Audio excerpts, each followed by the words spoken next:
Hello guys, আমি এখন গরু টানাতে এসেছি। তোমাদেরকে দেখাইছি, তোমরা দেখো। আমি গরু টানাইতে এসেছি, এটা আমাদের গরু। তো আমি ওর কাছে যাবো, কে টানাও ফেরত করবো। তারপর এটা দিয়ে আমি কুটুম করবো, খুলবো। দেখো, মানে বেশি কিছু করবো না, এখান থেকে এখানে সরিয়ে নেবো, সরিয়ে নিয়ে ওইখানে আবার বসাবো। দেখো, গরুটাও আমার পিছন পিছন আসছে, অ্যামেজিং লাগছে। তারপরে এখানে আমি বসাবো, এই দেখো, এইখানে বেশ ঘাস আছে, বলো। এখানে বসিয়ে দিই, হচ্ছে না, পায়ে পা লেগে, এইখানে বসিয়ে দিই।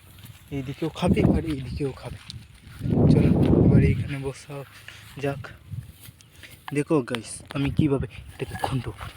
প্রথমে এইভাবে, মানে তোমরা যেমন পারো এইভাবে আমি বসিয়ে নিলাম।